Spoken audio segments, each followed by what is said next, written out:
नमस्कार, मैं आरबी सिंह यादव और आप देख रहे हैं मेरा YouTube channel RB Singh Yadav editor. आज राधा स्वामी सत्संग सभा की तरफ से माननीय उच्च न्यायालय इलाहाबाद हाई कोर्ट में जो याचिका दाखिल की गई थी उस पर डेट थी और इस डेट के तहत आज कुछ होने की संभावना थी। आज बताया गया है कि वहाँ पर क्या हुआ। वैसे मैं बता देता हूँ, थोड़ा सा व्याख्या कर देता हूँ हल्की सी।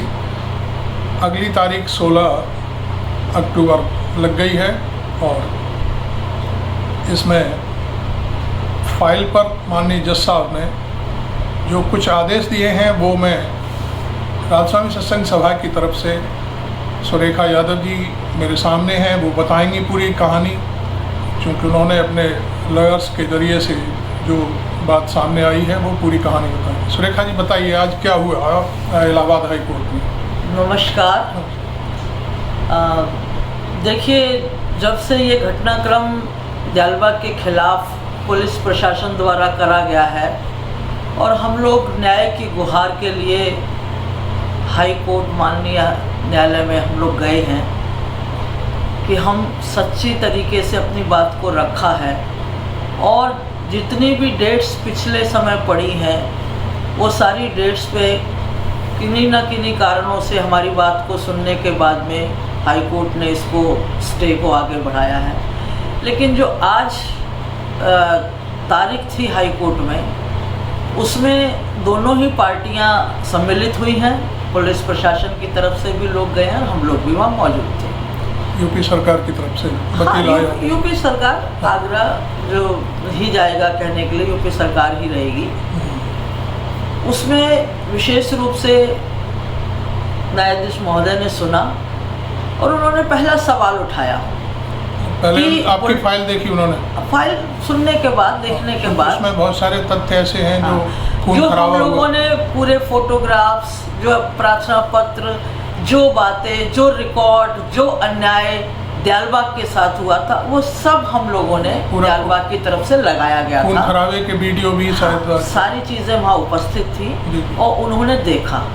और देखने के बाद यूपी सरकार से, आगरा पुलिस प्रशासन से सब ये उनका सवाल था कि आप मुझे पहले ये बताइए कि जब आप वहाँ बुलडोजर लेके तोड़ने के लिए आगे बढ़े, कार्रवाई करने के लिए, क्या आपने धारा 26 का ध्यान रखा?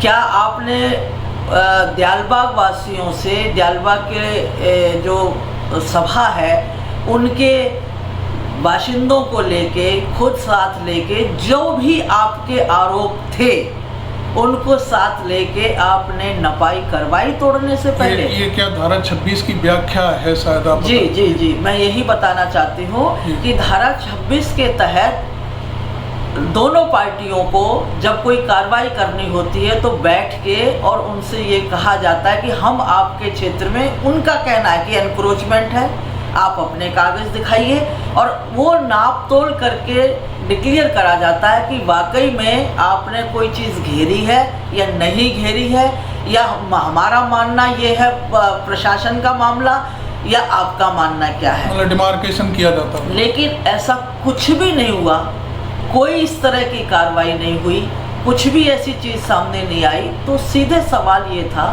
कि आप इस तरह से गुंडाई कैसे कर सकते हैं? अच्छा, हमारा मानना तो यही है। एक सवाल मेरा आपसे ये भी है कि उस समय जब तोड़फोड़ चल रही थी तो सभा के उपाध्यक्ष श्री अनूप श्रीवास्तव साहब बार बार पुलिस से, चूँकि आप शायद उस समय साथ थी, तो ये कह रहे थे कि ये मेरी संपत्ति है, मुझे देखने दीजिए, मुझे भीतर जाने दीजिए। ये भी उस समय की बात है जब पहले दिन तोड़फोड़ हुई, ऐसा था? ये बिल्कुल सच्चाई है, ये वीडियो में है। आपको मैं बताना चाहूँगी कि ये वीडियो में पूरा रिकॉर्ड है।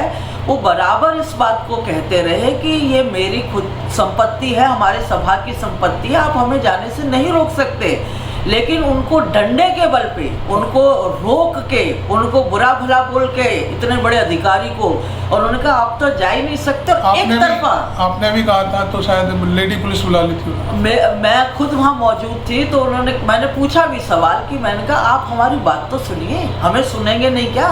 हमारे समझने की कोशिश करिए, आप तो एक तरफा कार्रवाई कैसे कर सकते हैं? तो बुला के लेडीज पुलिस और जेंट्स भी धक्का देने की कोशिश करने लगे कि आप पीछे हटिए। मैंने कहा हम लोग पढ़े लिखे लोग हैं, आप हमें गंवार ना समझे कि मन चाहे एक लाठी से हाँक देंगे। हम जो सच बोल रहे हैं उसको सुनिए और सुनने की कोशिश करिए। उन्होंने एक बात नहीं सुनी। फर्स्ट डे शुरुआत होते ही 23 तारीख की घटना से ही इन्होंने एक बात नहीं सुनी और घुसते चले गए। हम सिर्फ सभा के लोग ये देखना चाहते थे कि हमारा कहाँ क्या करने जा रहे हैं, तो हमें साथ तो रखिए। उन्होंने नहीं सुना। ऐसे में जो दयालबाग के 7वें गुरु एम.बी. लाल साहब की समाधि को तोड़ा, बहुत दर्दनाक है ये बात। उन पे लगा एक पेड़ धरोड़ दिया, उनके चबूतरे को तोड़ा और उन्होंने ये तक एक सत्संग सभा का एक दयालबाग का बाशिंदा साथ लेके आगे नहीं बढ़े। इतनी शर्मनाक घटना शायद देश में मैंने तो कभी नहीं देखी। कुल मिलाकर के ना तो कोई डिमार्केशन किया, ना साथ लेके कोई नाप तोल की गई, कभी भी ऐसा कुछ है नहीं, ऐसा कुछ भी नहीं किया है। इसके साथ आपके बिना पूछे मैं एक जवाब और देना चाहती हूँ कि देखिए, ये जो हम लोगों ने सारे एरिए को ग्रीनरी से नाप दिया है, इतनी हरियाली दयालबाग के क्षेत्र में, इतना प्रदूषण मुक्त एरिया, इतनी स्वच्छ हवा, इतना स्वच्छ पानी, इतना हम सब कुछ कर रहे हैं। इसके बाद प्रशासन का जो ये रवैया है वो सिर्फ हम लोगों के लिए एक तैयार होके खड़े हो गए कि आप पेड़ भी नहीं लगाएंगे, आप चलने के लिए रास्ता भी नहीं रखेंगे, आप यही नहीं करेंगे।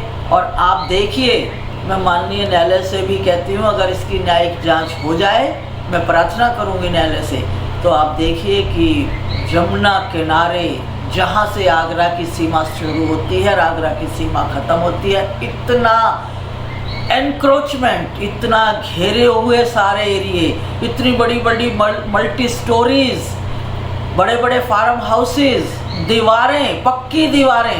नगर निगम ने भी शायद एक चबूतरा बिल्कुल किनारे पे बना लिया। हाँ, ये इनकी मर्जी होती है। कंक्रीट का चबूतरा बिल्कुल नदी के किनारे। वो क्या करने जा रहा है, वो डलाव घर बनाएगा, क्या बनाएगा, स्पष्टीकरण तो इनका कुछ होता नहीं है। ये बताते तो कुछ है ही नहीं है, सिर्फ बनाते चले जाते हैं। इन सारी चीज़ों पे इतने महीनों में आज तक ना किसी को नोटिस दिया, ना किसी की रोक लगी, ना किसी से बात करी गई। और जो एक ग्रीनरी, पेड़ों को काटने को, तोड़ने को जिस तरह बेताब है प्रशासन, शर्म आती इस बात को। मुझे तो ये लगता है आज फिर माननीय अदालत ने पूरी सारी धारा 26 की जो कार्रवाई है वो उसको तलब कर लिया है आज प्रशासन जी। अब इनको 16 तारीख को जवाब देना होगा। इनको सच्चाई, अपने जो गलत कार्रवाई इन्होंने कागजों में और चीज़ों में और बिना नोटिस के, बिना किसी चीज़ के। अच्छा, इस लड़ाई को माननीय अदालत में आपकी तरफ से कौन लॉयर्स लड़ रहे हैं? उज्जवल, क्या नाम है पूरा? उज्जवल सत्संगी सर। हाँ, उज्जवल सत्संगी हैं और वो सीनियर भी हैं। अब वो कई टीम है, सब लोग काम करते हैं और वहाँ पेश ये सारी कहानी उज्जवल सत्संगी सर की तरफ से शायद आपको बताई गई है, ठीक है जी। हम हमेशा कांटेक्ट में रहते हैं। जब कार्रवाई होती है पहले दिन रात को भी हम लोग सारा डिस्कस करते हैं कि आगे क्या पेश होगा। सारी चीज़ें हमारी साथ में रहती हैं। तो आप देख रहे थे मेरा यूट्यूब चैनल, और आज 10 तारीख को इलाहाबाद हाई कोर्ट में जो सुनवाई थी उसमें माननीय अदालत ने जिला प्रशासन और पुलिस से सारी कार्रवाई को तलब कर लिया है। तोड़ फोड़ से पहले उसने क्या किया था और प्रशासन अब क्या फर्जी तरीके से तैयार करेगा, क्योंकि ना तो कोई सभा का आदमी था। और ये सारी चीज़ें तभी क्लियर होंगी जब प्रशासन वीडियो दिखाएगा कि हाँ ये सभा के ये आदमी थे, इनसे हमने कहा था कि आप चलिए, और हमने इनके सामने वहाँ नापजोक की थी और इनको बताया था कि ये गेट फर्जी लगा हुआ है। शायद ऐसा तो कुछ अब सामने आने वाला नहीं है, लेकिन 16 तारीख को जिला प्रशासन और आगरा की पुलिस को माननीय अदालत में जवाब देना होगा। आप मेरे चैनल को अभी तक सब्सक्राइब नहीं किया है तो ज़रूर कर लें। और मैं एक आपको बस इस वीडियो में और बात कहना चाहता हूँ कि कुछ लोग मेरे वीडियो पर अनर्गल हेटेड स्पीच करते हैं, लिखते हैं, तो कृपया जो भी मेरे वीडियो को देखें, आप उस हेटेड स्पीच का एक दो आदमी हैं उसको रिपोर्ट करें यूट्यूब को, जिससे यूट्यूब उसको उस आईडी को ब्लॉक कर दे और बाकी उस पर कुछ लिखना नहीं है, केवल आप जो है यूट्यूब को रिपोर्ट कर दें कि ये एक कोई राधा स्वामी करके और कोई लोगो लगा करके हेट स्पीच फैला रहा है और मेरे खिलाफ बोलता है और उल्टी सीधी बातें करता है। तो आपसे मेरा एक बार फिर निवेदन है कि आप यूट्यूब को इस आईडी के लिए रिपोर्ट करें, जिससे ये कुछ ज़्यादा से ज़्यादा रिपोर्ट्स चली जाएंगी तो यूट्यूब उस आईडी को बंद कर देगा। हम चूँकि कानूनी दावपेच की सारी बातें समझते हैं, इसलिए ऐसे लोगों का यही एक कहना चाहिए इलाज है कि ऐसे लोगों को डायरेक्ट यूट्यूब से ही रिपोर्ट करके उन्हें बंद कराया जा सकता है। आप मेरे चैनल को अभी तक सब्सक्राइब नहीं किया तो ज़रूर कर लें। थैंक यू वेरी मच और वीडियो को आगे बढ़ाएं। थैंक यू सुरेखा जी, आपने मेरे को ये सारी चीज़ों की जानकारी दी। धन्यवाद।